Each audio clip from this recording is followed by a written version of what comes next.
Got it. Okay, are we ready? So this session, as you can see, is called Let's Get Visible, and it's about how you can become more visible for the ideas you want to share and the materials you have to share. Basically, kind of like a quick how to become famous if you're not famous. And I am going to start with the assumption that everybody here is good. I mean, that you have something of value to say. I mean, obviously, if you were not a competent person, it would be harder to become famous. Not impossible, unfortunately, but harder. But let's start from the assumption that all of you are worthy of being well known. Okay, so believe that about each other and certainly believe it about yourself.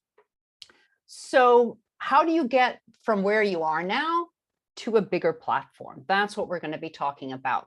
I'm going to give you some ideas, some stories. We have 2 breakout room sessions that my beautiful assistant will be running for me, where you'll have a little bit of chance to talk to each other.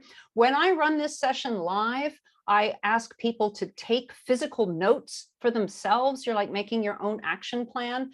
And even though this is online, I would encourage you to do the same thing today as well, whether you do that pencil and paper or notes on your phone or type on your laptop, because otherwise, I mean, you think you'll remember everything, but 2 months later, you'll have moved on to the next problem. And then 6 months later, you'll be thinking, I was going to do something. What was that? So if you can write notes for yourself, so you leave this session with an action plan, that would make me very happy.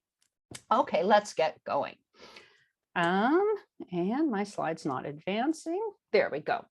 So when conferences look for speakers and people want to attend conferences and listen to speakers, I think there's sort of a tension on, or what I call a conundrum, of things that people want to hear, right? And they are asking for, let's not just listen to the same old people, let's get fresh perspectives and new ideas and raw talent. Let's hear from the younger generation coming up.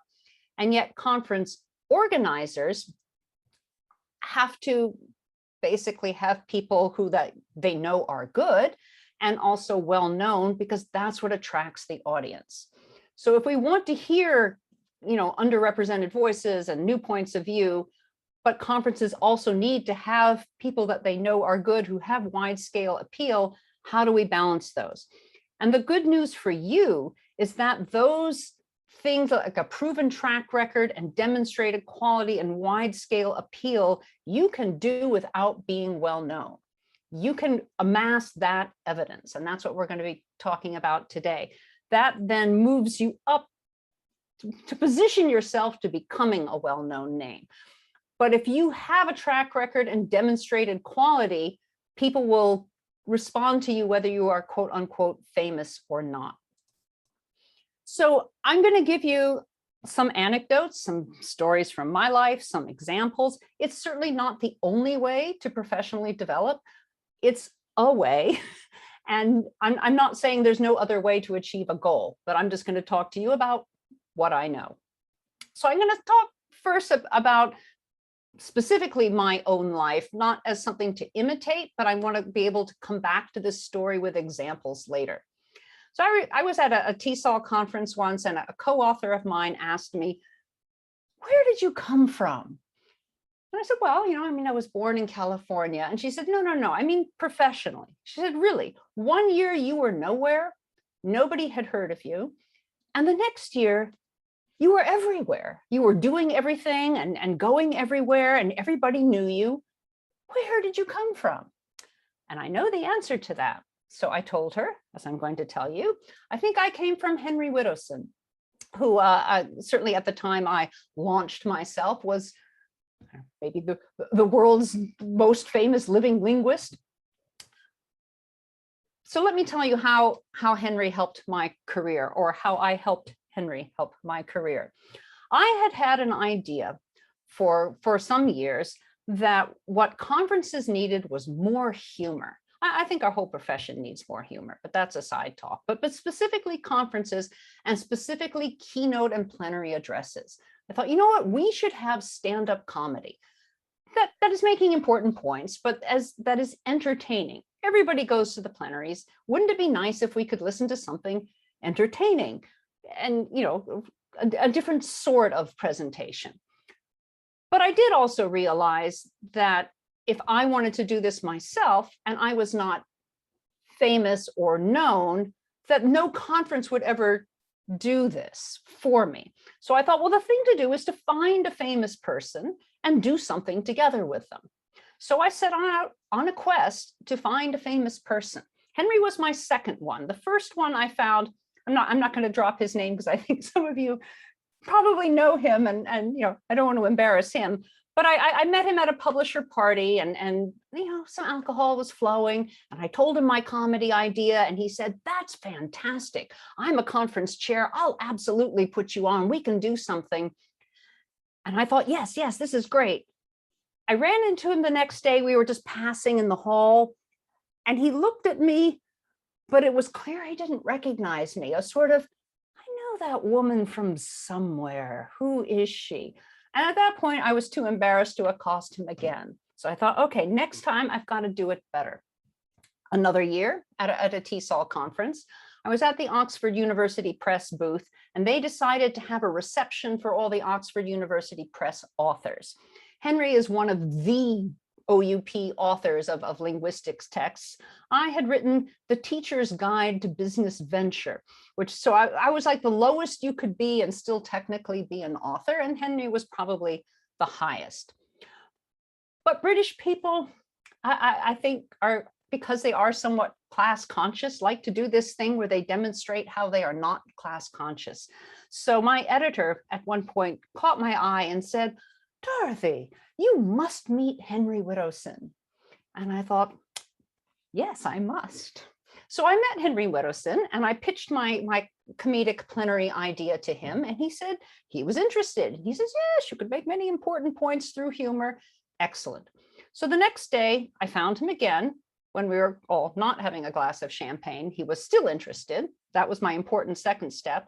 And I went to the conference organizer, and I said, for the next year's conference. And I said, hey, I could get you, Henry Whittowson and me, doing stand-up comedy for a plenary. Are you interested? And they leapt at it. So then Henry and I spent the year emailing back and forth, writing a script. We practiced several days before. We gave our talk. And here's where I say you have to be competent in order for this to work. Our talk was good. I'm just going to say we were very funny. People had a wonderful time. But sitting in the audience from that talk was someone from TESOL's central office. And she wasn't herself an ESL teacher, but she worked for TESOL enough that, you know, she sort of knew, you know, the important names and whatnot, and she had some decisions to make. And she knew that Henry had a wife who had dark hair and was shorter than he was, and that the wife had a different last name. Having no idea who I was, but seeing me up there with Henry, she thought, oh, that must be his wife. Well, obviously I'm not. I mean, his wife is Barbara Seidelhofer, and Henry's like 6'4". Every woman is shorter than Henry. And I did have darker hair at that time. So she just made a mistake, but she liked our talk, and she thought, oh, we're starting up this TESOL magazine. I should get Henry Whittowson's wife, who turns out to be humorous, to write a column for our magazine. So she approached me with that, and I said, I would love to write a column for your magazine. And then she said, we're also putting together a team of people to work on educational standards for China, you know, a joint venture with McGraw-Hill. Are you interested? And I said, I'm absolutely interested. I don't think she realized I was not who she had thought I was for something like a year. And by that time, it was too late. I'm already writing the article and doing the China Standards project. And from there, and I think there were other people. I mean, you know, there's so many people in our field, you don't know all the names. But if you see somebody up on stage next to a famous person, you assume you ought to know them, that it's just your personal ignorance that you don't. And so you respect that person because they're acting respectable. And off I went. And by the time she realized that I was not Barbara Seidelhofer, I'd already written several columns for Essential Teacher, and they were good, and she was happy, and we laughed about it, and on I went. So my takeaway from this is not to try to be mistaken as the wife of somebody else, right? That's not the lesson you should be getting from this. But we are going to come back to some lessons you should be getting from this story as they come up. But the first point that I want to give you, if you want to launch yourself from wherever you are now to somewhere higher, is that you need to become known for something. You could have 2 areas of specialization or 3. You can have 20, but you need to pick 1 or 2 that are going to be your thing. Whether you want to be someone who works with young learners or works with student motivation, you want to work with teacher burnout, you want to work with listening skills, you need to pick something that's going to become associated with your name. I remember when I was authoring a lot of textbooks and working with publishers, I had a teacher at the university where I was working said, I really want to get into publishing. Can you help me? And I said, yeah, I can. I mean, I can recommend that you do some sort of audience surveys, and then you can get into writing ancillaries, and then you can get into writing other textbooks. What are your areas? And she said, oh, I can write anything. I said, that's great, but what areas would you like to write? She said, no, anything. You name it, I can do it. And I could not pin her down. And so I never recommended her because it doesn't sound realistic. It does not happen that a publisher asks me, do you know someone who can work with low-level reading skills? And I say, I know someone who can do anything. No, my brain goes to who does reading skills, or who does low, false beginners or low levels, and I think of that person. So you want to pick an area of specialization that's going to become your thing. It can be something you've already started specializing in, or you can choose it now. And in fact, you should choose it now, because we're going to go to our first breakout room. So I'm going to ask our beautiful assistant to give us, let me check my time. Let's do 7 minutes. And you're going to be in groups of 3, unless the breakout rooms aren't even. And just talk to the other people about either what are you already specializing in, or what excites you enough that you think you'd like to become branded as the person who does X. Okay? So Annika, when you're ready, if you can whisk everyone off to a breakout room of 3 approximately people. I've got about 3 to 4 people per room. Yes, that's fine. 4 is fine too. Open up the rooms. Oh, okay. So hopefully you got some ideas. You listened to other people's ideas. Hopefully you encouraged each other, and you're already kind of thinking about networky sorts of things. Let us move on. So next, what you want to work on is becoming visible. So the best way to do that is to meet people, which, is a lot easier now than it was when I started, because we have online now. So you need to be active on some kind of social media. I don't think it even matters that much which one. I know people who are big noises on LinkedIn, and I can't even remember to check in more than every 6 months. I was recently forced to join Instagram because that's apparently huge in Russia. And some Russian guy said I had to do that so they could promote me. It's like, okay, but there's a whole world of Instagram out there. I'm, with my age demographic, very happy on Facebook. Doesn't matter what you use, but you need to be somewhere on social media. If you hate all social media, that's fine. You're not a bad person, but you're not going to break out and become more visible. So you need to be on social media, and you need to participate. And I don't mean participate just with pictures of your cat and your lunch. I mean, you have to find those groups that are about your area, right? So if you've chosen technology, I mean, all kinds of groups for tech in ELT and tech in education, and you don't have to just be in ELT groups, but you certainly want to be in some, so you can begin interacting with the right kind of people. Before you can ask for any favors, you need to offer something of value, whether that's support or asking questions or looking up links for people. So you can't just join a group and then lurk. You have to join a group and become visible, right? By telling people interesting things or helpful things or useful things, and there are hundreds of groups to choose from, and it might take, a little trying out things and joining one group and leaving one group, but somehow you have to be interacting, and then people begin thinking, oh, okay, I can see Glenda always has an answer, or I have a question about Spanish, she's there to help me. Then your name starts sticking in people's mind. From there, you will learn which individual people are the good people to connect to, right? People who are kind of helpful and well-known and professionally active, and you can begin sending friend requests.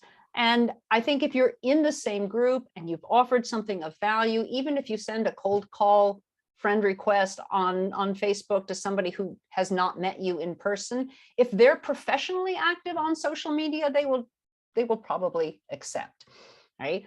I will take friend requests from complete strangers if I go to their profile and their profile is set up like an ELT teacher or teacher trainer or researcher who's clearly active. If I can't tell that they're even in education, I'm going to leave that friend request alone. But if your social media profile looks professional, then you can cold call, connect to people.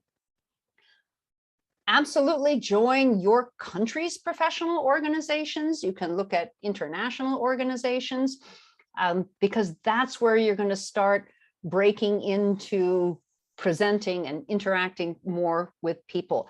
If your national organization has chapters, then you want to join your local chapter, right? And of course, go to their meetings or go to their Zooms, etc.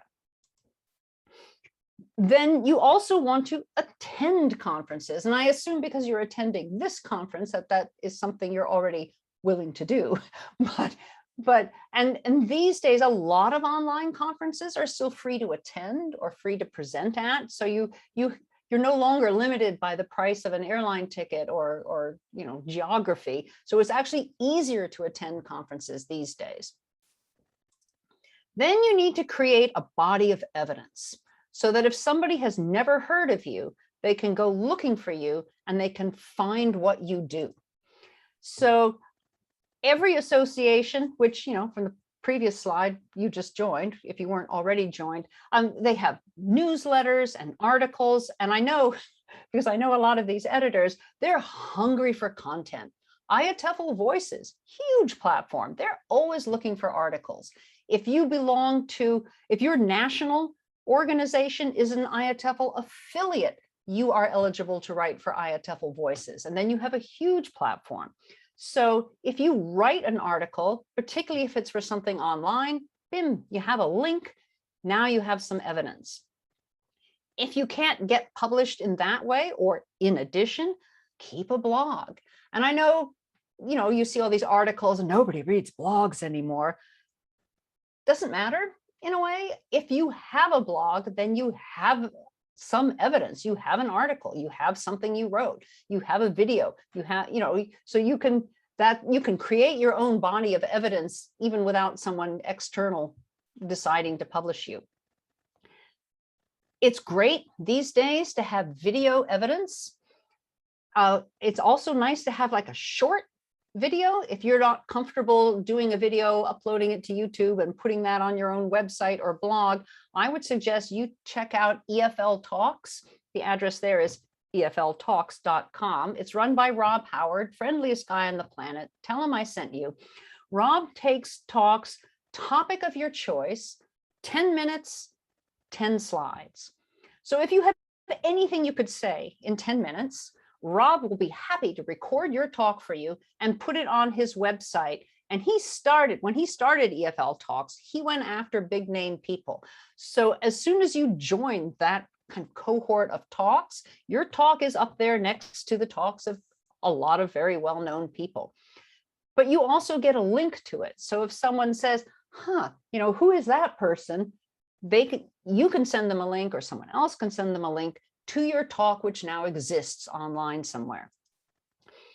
I'm also going to say you really, really, really need to have a personal website.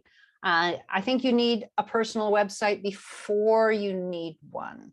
So even if you feel you don't have anything to say or to show yet, or nobody would visit it, that's a perfect time to start one. I just went through this with my husband a few months ago, and I said, you need a website or nobody can find you. And he said, I'm not ready. It's like, that's why you need a website now, so that when you are ready, it's there. I'm giving you mine as an example. I will confess that it's a WordPress site. It's easy to maintain, but I paid somebody to set it up because I'm not a graphic designer, and I thought it would be worth it to get a website done right. There are certainly very, very easy sites like WordPress and like Wix that have free options. So if you are skilled in that way, you can certainly do it yourself, but paying someone to do it is also an option. Dorothy, So, yes. there's a question in the Yeah. chat Yeah. about what about online webinars? Yeah, online, perfect. That's an example of a talk, or so that's the kind of thing you would then put on your personal website. IATEFL, which is, sort of the holy grail of perhaps a plenary session, they accept nominations from other people. And I have once or twice nominated people, and I once nominated someone that they had not heard of. And their first question was, can I see a video of him presenting? And fortunately, he had videos of himself presenting, so I could send those links. So if you teach or you give workshops or webinars, you want that to exist somewhere online so that you can send it on your own behalf, other people can send it on your behalf, and that evidence can get out there. So we're coming to our next breakout room, and check my time. Yeah, let's do another 7 minutes of how visible are you now, and what else could you do? So like, what social media are you on? What social media are you not on? Are you active on social media? What groups are you in? Do you have a website? Actually, Annika, let's do 6 minutes on this instead of 7. Okay. All right, 6 minutes it is. Yep. And off we go.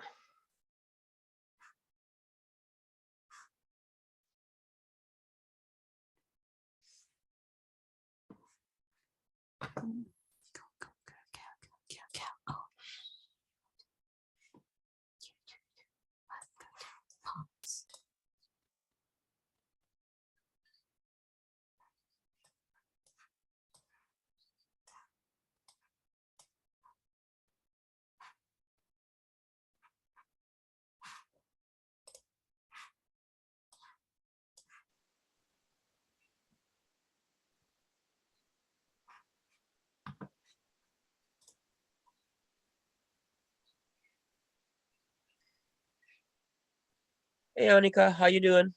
Good, thanks. How was your talk? What talk? Or how was your discussion group? Oh, they got to me in the when you said 50 seconds left, they got to me, and then I clicked the button and I clicked the wrong button and I popped in here, so I didn't talk yet. I didn't say anything there. No. Oh, I'm sorry. No, it's my fault. It was my fault. The problem was I was in the same room as Jose. Jose? We are back. So I need to share my screen again. So let me do that. Back we go. I hope everyone is now. It's like if you were a website designer, here would be like the people that you could turn to. So once you've established an area, a body of evidence, then it's time to start moving up. So you would have to first know where you want to go. I mean, it's hard to know if you're achieving your goal if you don't know what your goal is. So you'd need to decide, where do you want to go? How much time and resources do you have? People sometimes ask me at this talk, how long should it take? And I'm thinking, if you're starting from ground zero, nobody's heard of you, and yet you have many excellent things to share, I'd say 2 to 3 years. So, I mean, assuming that you have some time to put into it. But what is your time frame? If you want to be famous by March, but you've never joined social media until next month, probably not going to happen. But so be mulling your goals in your mind. And then I'd say pick a dedicated target.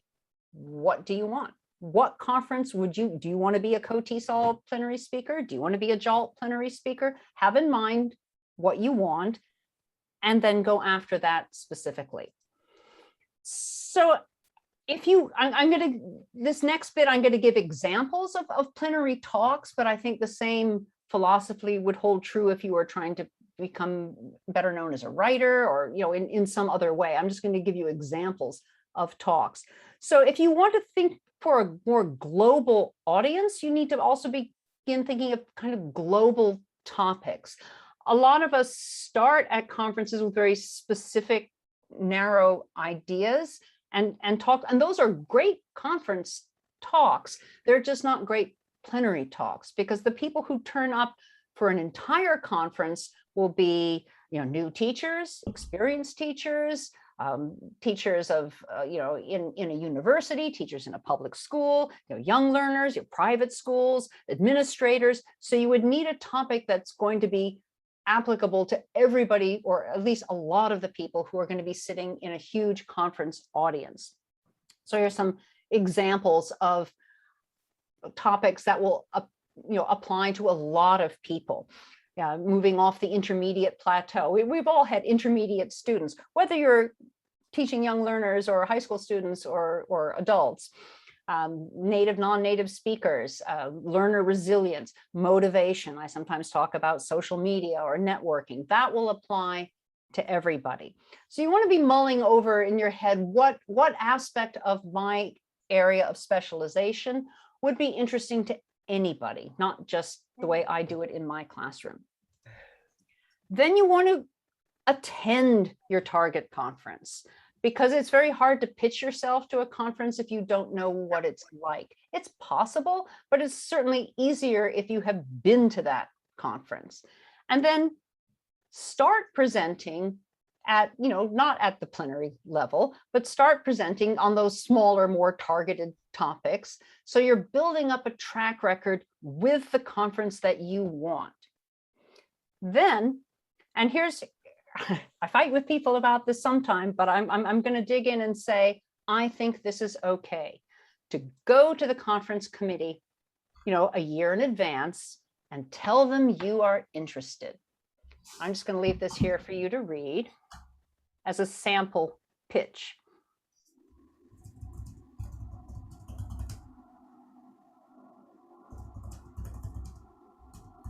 Dorothy, Mm-hmm. if I might ask while others are reading, I know that we've discussed this before, but as many conferences do have a specific topic, but let's say the thing that you want to become famous about is not really directly in line with that, do you try to sort of manipulate your topics so that it'll fit with their topic, or do you just avoid that year's conference entirely? Sometimes, I mean, if they have a conference theme that is way out of my area of expertise, then that's not my year. But so one thing I wanted to say about this approach is it's certainly not guaranteed, but I don't think if you approach them politely and with some evidence, I don't think they mind hearing that kind of polite pitch. So I targeted IATEFL in the UK, and I thought that's where I have something I want to say. I wanted to talk about publishing, and I wanted to talk about it there. So I attended IATEFL, I presented there. Then the next year I went to IATEFL and I approached the conference committee and I said, I really want to do this topic. I gave them basically a resume that had other places that I'd spoken. I had contact people and I said, here's people who've seen me give plenaries who could talk to my expertise, and I explained it, and they were very welcoming and gracious. They did still turn me down, but the reason they gave was that it was not a good fit for the conference that year, which it wasn't, because they're balancing a plenary slate. So they're balancing male and female, native and non-native, this topic and that topic. So they could really, really want you and your topic, but it doesn't fit the whole slate. But from that approach, they knew I was interested. And suddenly, although I do not live in the UK, I was on their radar. Then out, in the wild, I happened to be at a conference giving a talk, and the outgoing chair of, or president, whatever they call their leader of IATEFL was there, who saw me speak. And she said, "Oh, that's great. You need to do this at IATEFL." And I said, "No, I need to do something at IATEFL, not this one. Here's the one I want." And I tried again. And that year I was successful. So it took me a few years, well, several years, because I attended first. I gave smaller presentations first. Then I contacted the conference organizers, and I was not accepted the first time, but I was the second time. So a number of the conferences that I've spoken at, I suggested myself, but people won't know if you're interested, and they won't know if you want to do this kind of thing if you don't let them know. So, and I think this is particularly hard for women. We're kind of used to waiting for someone to discover us and ask. I think men in general are better about putting themselves forward, but then women and shy men, if you believe in your message, it is okay to tell someone that you believe in your topic enough and you want a bigger audience for it. And let's see, I'm just going to jump in. We only have Yeah. a few moments left. We have Okay. your panel is next. So Okay, so yeah, I can go over by 5 minutes. Okay. So at the same time, you want to eliminate some things from your sphere that are not helpful. I don't think criticizing other famous people in public is helpful, because it makes you look bitter and not like a team player. Particularly on social media, I would avoid criticizing other people. I don't think it's helpful to look at someone else's career trajectory and think that their life is easier than yours or harder than yours. Everyone has different challenges. We have no idea what people are going through at home. Your life is the only thing you have any control over. So I do have friends that I like and I care about, but who are gloomy about work and ambition and things like that. And I do have to limit my contact with them just professionally and keep them to more, let's talk about vacations and food and other things like that. You want people who are going to lift you up, not tear you down. And there's nothing to be gained by exhausting yourself. If you become too tired and too physically exhausted to enjoy teaching or to enjoy any other aspect of your profession, it's not going to help sell you to take on more work and more responsibilities. So I have a little graphic here that kind of sums up a general approach that I think is useful.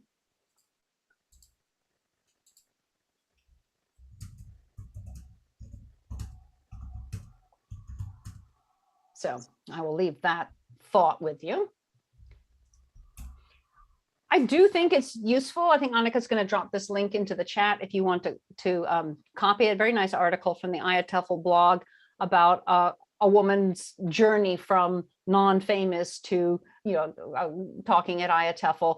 But if you see someone who is speaking at the conference you want to speak, or who's writing the kind of book you want to write for the publisher you want to write for, talk to them and ask them how they got there. People love to talk about themselves. They'll probably tell you their story, and see what you can learn from it.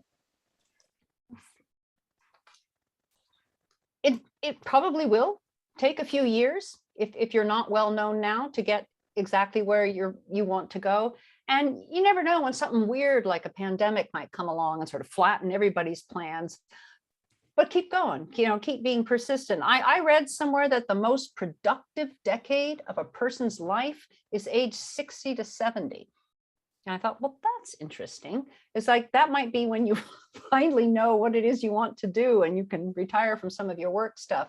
But the most productive decade was 60 to 70, second most productive, 70 to 80, third most productive, 50 to 60. So for many of us, our best years professionally are still ahead of us, and plan now so that you can reap the rewards. So this is not a breakout room, but this is a chance for you to just think for a moment and maybe jot down a note for yourself. Having attended this talk and spoken with other people and gotten all energized, what do you want to do? Choose 1 or 2 points, sort of action points. Do you want to work on a website? Do you want to beef up your resume? Do you want to record a video? Do you want to do an EFL talk? Do you want to become a little more active on social media? What do you want to do that will help further your plan? And then when we all meet again next year, hopefully you will have something to say, perhaps on a larger platform.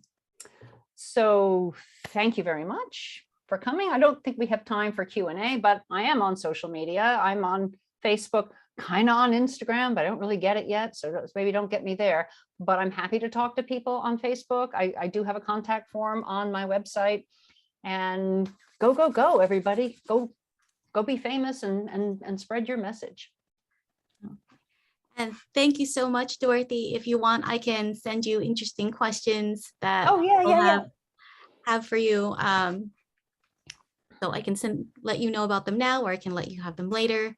Let me check the time. You should probably let me know later because I do have another session now. So, all right. So for those of you that want to stay for Dorothy's next session, she's doing a panel. If you loved what she did here, please come see her. Please stay in the room, actually. Please stay in the room. is it the same room? Yeah. Oh, well, that's very convenient. Oh, because I'd like opened another little tab on my website so I could go to the next room. Okay, let's do question and answers then. Till other people. Oh, okay. Turn up. Great. Yeah. Yeah. So one I'm of the not going anywhere. questions I you got my get coffee. So is do you recommend a personal website to have your name, or should it have a catchy title? yes, because it's your name that you want people to know. Maybe the only exception to that is if you have a super common name. I mean, if you were named Mary Smith or John Smith, maybe you'd want something else with it. I mean, my husband is called Will Mitchell, which isn't, first of all, his domain name wasn't even available because plenty of other people had it. So he became Will Mitchell Art because he does art. But yeah, if you can get your name in your URL, I think that's nice. It's just one more way for people to remember you and to find you. Let's see. Another question we got, it was, what are you, but it was doing things that will give you exposure versus being paid. Right, yeah, like you can die of exposure.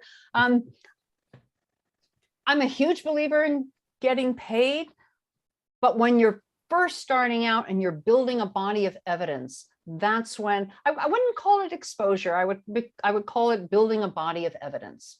And if for something like giving a free talk at your local conference or national conference, that's research. That's you learning the conference and learning the audience and working on your presentation skills.